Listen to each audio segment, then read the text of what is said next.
दोस्तों, क्या आप रनिंग और जॉगिंग के शौकीन हैं? क्या आप अक्सर पार्क में या सड़क पे भागना पसंद करते हैं? तो आज मैं आपको 7 टिप दूंगा जिससे आप पेन फ्री होके, दर्द रहित होके अपनी रनिंग की आदत कंटिन्यू कर सकते हैं। ये जानने के लिए इस वीडियो को अंत तक देखिए।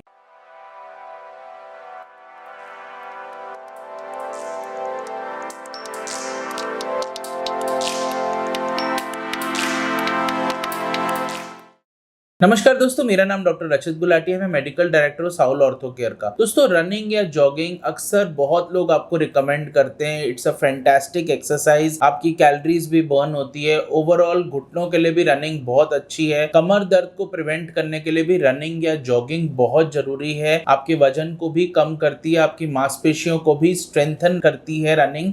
तो आपके लिए बहुत अच्छी एक्सरसाइज हो जाती है, सेफ भी है और इनएक्सपेंसिव एक्सरसाइज भी है रनिंग करना। आप उसको गार्डन में या पार्क्स में या जॉगर्स ट्रैक में या सड़क पे रनिंग कर सकते हैं। परंतु 7 टिप आपको ऐसे फॉलो करने चाहिए जिससे आपकी रनिंग की वजह से वो कॉमन दर्द, चाहे टखने की चोट की बात करें, चाहे एड़ी में दर्द की बात करें, चाहे पाँव में, चाहे थाइस में दर्द की बात करें, वो दर्द आपके कभी भी नहीं होंगे। दोस्तों, पहला और इंपॉर्टेंट टिप है चॉइस ऑफ गुड शूज। दोस्तों, बाजार में आपको बहुत सारी रेंज के ऐसे जूते मिल जाएंगे, सस्ते से सस्ता जूता से महंगा जूता, जो क्लेम करेंगे कि हम प्रेशर रिलीविंग आपको इंसोल्स इसके अंदर देते हैं, शॉक अब्जॉर्बर होते हैं, आप रनिंग के लिए उसको इस्तेमाल कर सकते हैं। कुछ स्पाइक्स वाले जूते होते हैं, कुछ दूसरे टाइप के जूते होते हैं। दोस्तों, जो आपको जूता पहनना है वो सबसे पहले तो स्नग फिट जूता होना चाहिए। आपके पाँव के आसपास पूरा का पूरा वो जूता हो जाए, आपकी एड़ी से ऊपर तक हो वाला जूता, यानी पाँव के नीचे जो दोनों मैल्यूलाई जो होते हैं, दोनों जो उभराव होते हैं, उसके ऊपर तक का जूता होना चाहिए। हाई शू होना चाहिए।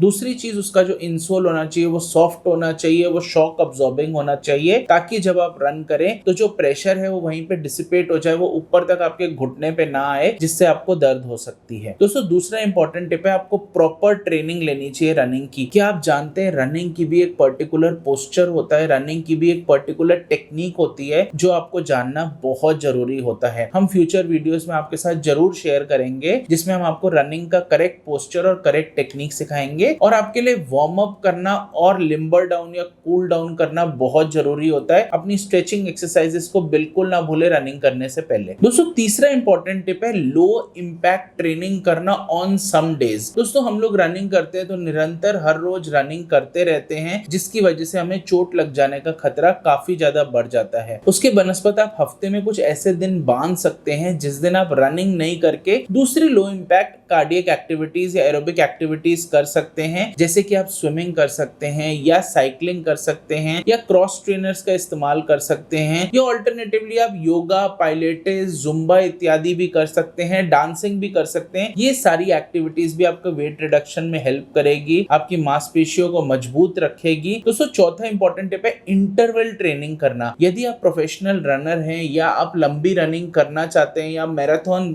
में भागना चाहते हैं तो बहुत जरूरी है आप इंटरवल ट्रेनिंग लें। इंटरवल ट्रेनिंग का मतलब होता है कि आपको एक साथ लंबी डिस्टेंस तक रनिंग की जरूरत नहीं है। आप छोटे छोटे डिस्टेंस पे वेरिंग स्पीड्स के लिए रनिंग करें। जैसे कि आपने पहले 100 मीटर एक पर्टिकुलर स्पीड पे रनिंग कर ली, फिर उसके बाद आप अगले 100 मीटर के लिए स्प्रिंटिंग कर लिए, फिर आप वॉकिंग कर लिए। इस तरीके से आपके मसल्स रिकंडीशन रहेंगे, उसमें प्रॉपर ब्लड सप्लाई आती रहेगी और आपका चोट लग जाने का खतरा काफी कम हो जाएगा। दोस्तों, पांचवा टिप है मसल स्ट्रेंथनिंग करना। दोस्तों, कुछ मसल्स हमारे ऐसे होते हैं जो कि एंटी ग्रेविटी मसल्स होते हैं, उनको ताकतवर रखना बहुत जरूरी होता है यदि आप रनिंग करना चाहते हैं। पर्टिकुलर उन मसल्स की बात करूं तो थाइस के सामने वाले जो मसल्स होते हैं जिन्हें हम क्वाड्रिसेप्स बोलते हैं, या हमारे शिन में जो मसल्स होते हैं जैसे टिबियालिस एंटीरियर मसल्स, इन सब मसल्स को स्ट्रेंथन रखना बहुत जरूरी है। इन मसल्स की रेगुलर स्ट्रेंथनिंग एक्सरसाइज आप वेट्स के थ्रू कर सकते हैं या थेराबैंड्स के थ्रू रख सकते हैं। इसके साथ साथ पीछे के जो मसल्स होते हैं यानी काफ के मसल्स जो होते हैं और हैमस्ट्रिंग के जो मसल्स होते हैं उनको स्ट्रेच करना बहुत जरूरी है। धीरे धीरे यदि आप रनिंग करेंगे तो देखेंगे वो मसल्स टाइट हो जाते हैं, जिससे आपका चोट लग जाने का खतरा बढ़ जाता है। तो proper strengthening and stretching of muscles is very important. दोस्तों, छठा इंपॉर्टेंट टिप है रेस्ट डेज रखना। दोस्तों, रोज यदि आप रनिंग करेंगे तो आप जानते ही हैं excess of everything is bad. किसी भी चीज को हम अति में करते हैं तो हमारे चोट लग जाने का खतरा बढ़ जाता है। उस ओवर एक्टिविटी या ओवर यूज की वजह से भी मांसपेशियों में दुर्बलता आ जाती है और चोट लग जाने का या दर्द हो जाने का खतरा बढ़ जाता है। तो रेस्ट डेज रखना बहुत जरूरी है। अगर मैं आपसे रिकमेंडेशंस की बात करूं तो यदि आप रनिंग करते करते हैं तो आपको 5 डेज अ वीक ही रनिंग करना चाहिए, 2 दिन आपको रेस्ट करना चाहिए। आप ऑल्टरनेटिवली 4 दिन रनिंग कर सकते हैं, 2 दिन दूसरी लो इंपैक्ट एक्टिविटीज जैसे कि स्विमिंग, साइकिलिंग इत्यादि कर सकते हैं, और एक दिन जरूर रेस्ट कीजिए जिसपे आप कुछ रेस्टिंग एक्टिविटी कीजिए। आप योगा कर सकते हैं, आप मेडिटेशन कर सकते हैं, आप सिंपल स्ट्रेचिंग एक्सरसाइज कर सकते हैं, परंतु एरोबिक एक्सरसाइज जैसे कि रनिंग ना करें। दोस्तों 7वां और आखिरी और बहुत इंपॉर्टेंट टिप है प्रॉपर हेल्दी डाइट लेना और हाइड्रेशन मेंटेन करना। यदि आप रनिंग करते हैं तो प्रोटीन रिच और कैल्शियम रिच डाइट लेना बहुत जरूरी है, धूप लेना बहुत जरूरी है जो विटामिन डी को नॉर्मल रखेगा, और पानी पीना दिन में 3 से 4 लीटर बहुत ही ज्यादा जरूरी है जो आपके मांसपेशियों को टाइट नहीं होने देगा, दुर्बल नहीं होने देगा। प्रोटीन्स आपके मसल्स की केयर करेंगे और कैल्शियम आपकी बोन्स की केयर करेगा। तो दोस्तों ये 7 टिप्स अगर आप फॉलो करेंगे तो आप आराम से रनिंग कर सकते हैं, पेन फ्री होकर अपनी हेल्दी लाइफ जी सकते हैं। दोस्तों ये वीडियो ज्यादा से ज्यादा लोगों के साथ शेयर कीजिए, बहुत जरूरी है लोगों को जानना कि हेल्दी रनिंग के क्या बेनिफिट्स हैं और ये टिप्स फॉलो करना कितना जरूरी है। ऐसे और बहुत सारे जानकारी भरे वीडियोस देखने के लिए इस चैनल को सब्सक्राइब करना बिल्कुल ना भूलें, और इस वीडियो से रिलेटेड आपका कोई भी डाउट है तो बेझिझक कमेंट बॉक्स में टाइप करें। Thank you.